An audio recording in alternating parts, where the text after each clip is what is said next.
Nous étions à la moitié du dîner quand grand-mère Marguerite a posé sa fourchette et m'a regardé droit dans les yeux, sa voix traversant la pièce comme du verre brisé. « Émilie, habites-tu toujours dans la maison que je t'ai achetée ?»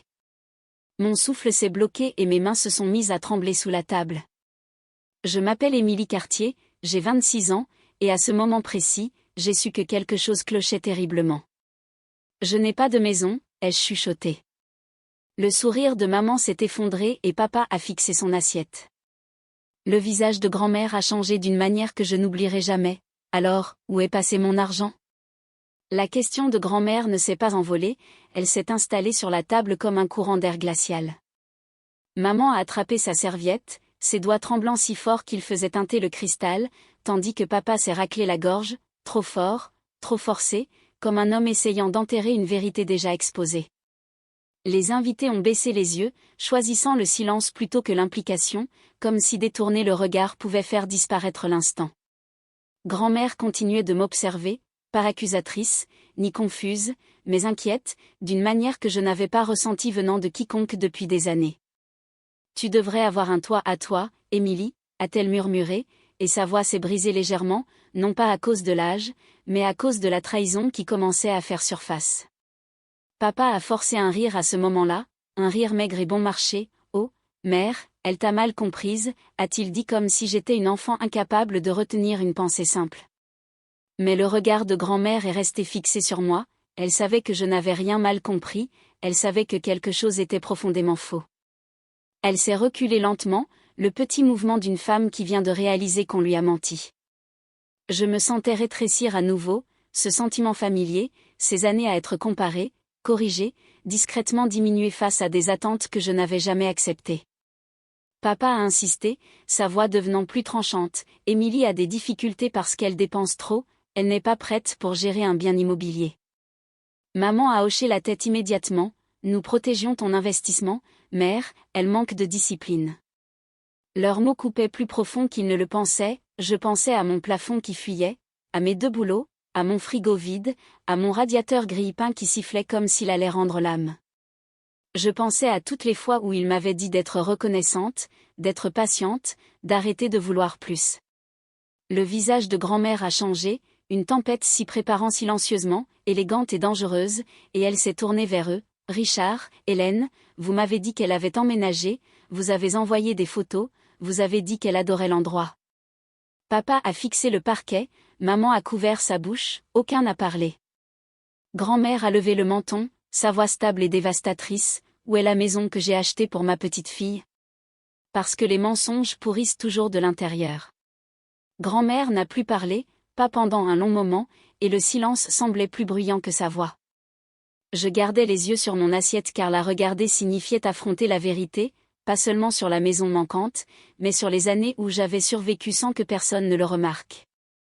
Elle s'est finalement tournée vers moi. « Montre-moi où tu vis, » a-t-elle dit doucement, « ce soir. » Papa a tressailli, maman s'est figée, tous deux paniqués.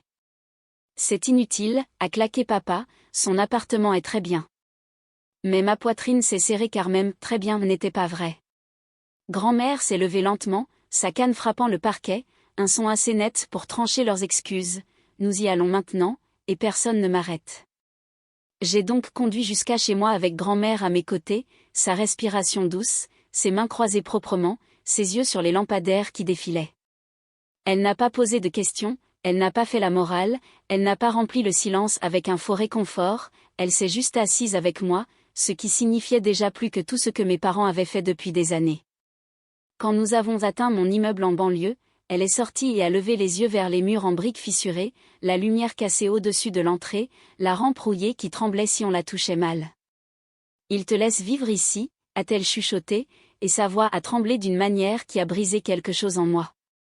À l'intérieur de mon studio, j'ai essayé de cacher le pire, le cadre de fenêtre scotché, les moisissures que je n'arrivais pas à nettoyer, le seau qui récupérait la goutte du plafond, mais grand-mère a tout vu.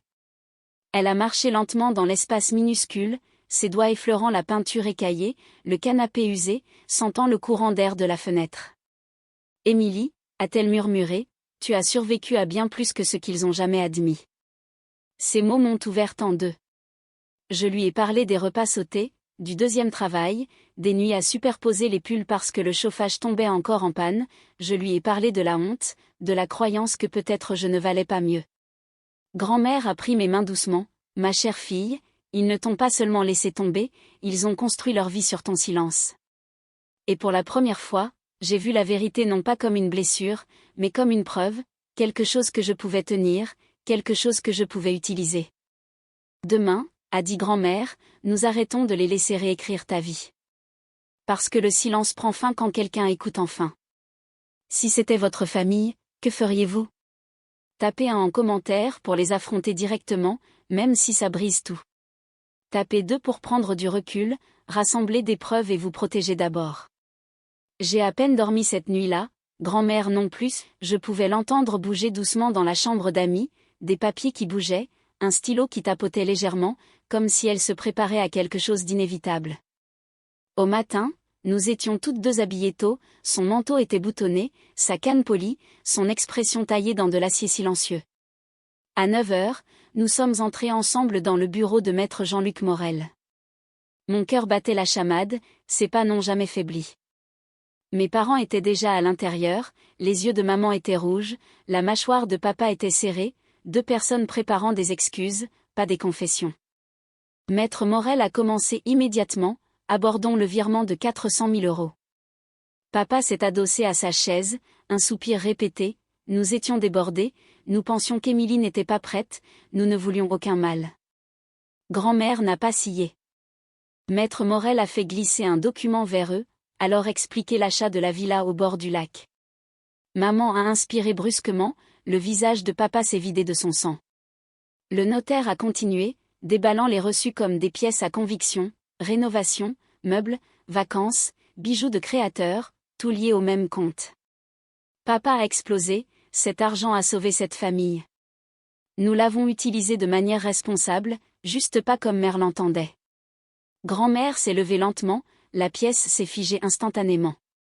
Richard, a-t-elle dit, tu as laissé ma petite fille lutter pour payer son loyer pendant que tu buvais du vin sur la terrasse d'un lac payé par son avenir. Papa a ouvert la bouche, mais elle a levé la main et les mots sont morts. Vous m'avez menti, vous avez menti pendant des années, vous avez bâti votre confort sur la misère d'Émilie.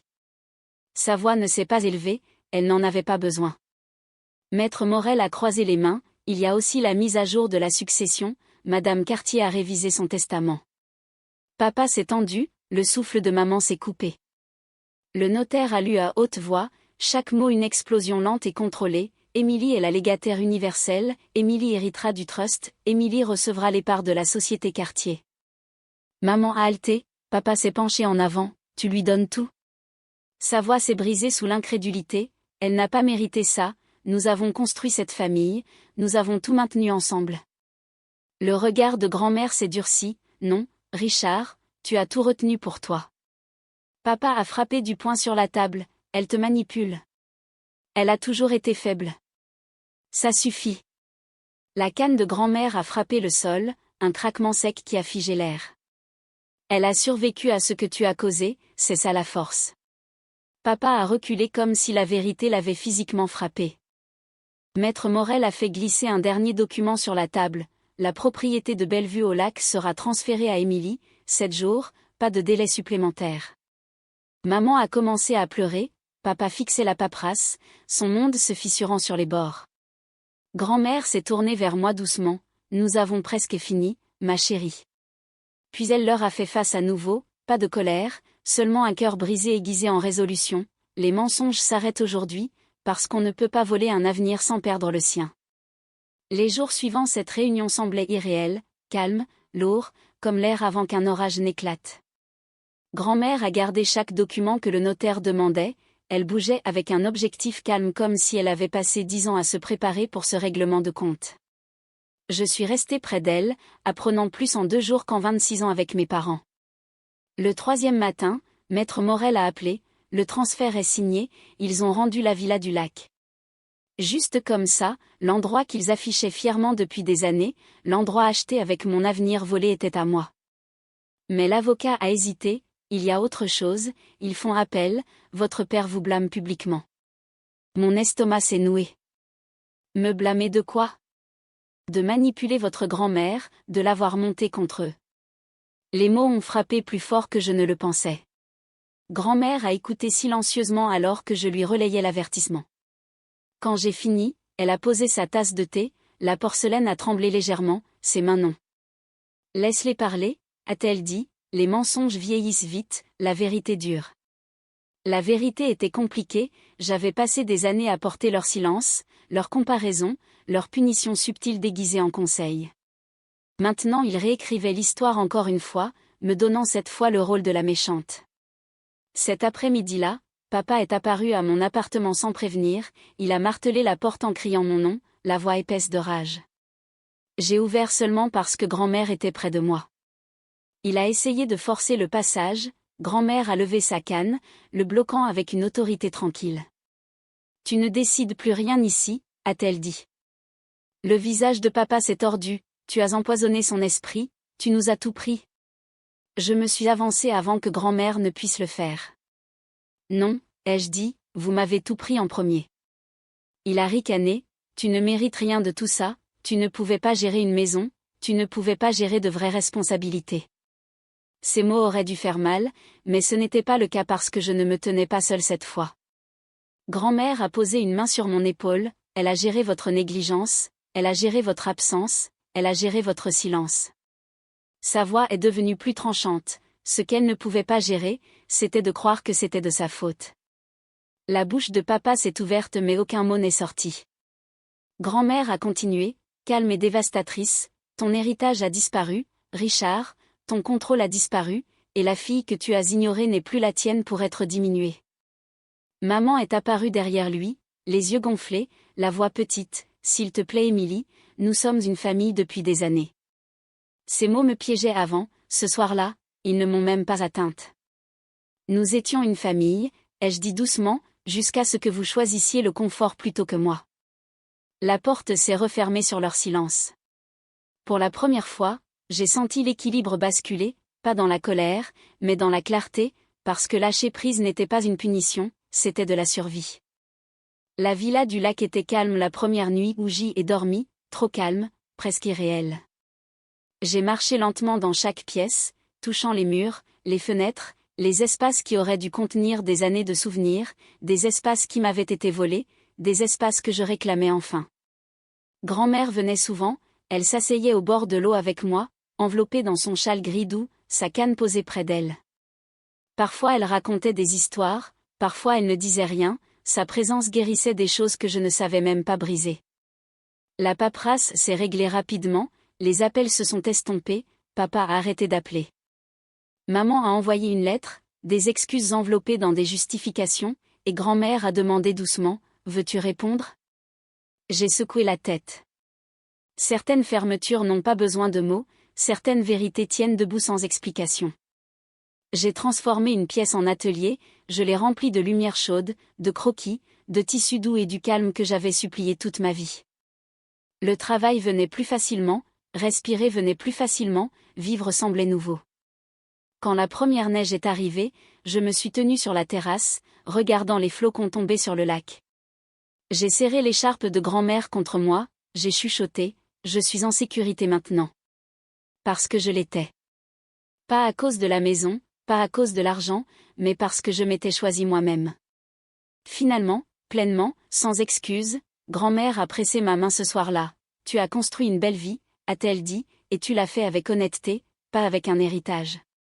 La paix n'est pas arrivée en rugissant dans ma vie, elle est arrivée doucement, comme la neige sur l'eau calme. Parce que parfois, la vie que vous méritez commence au moment où vous refusez de rétrécir.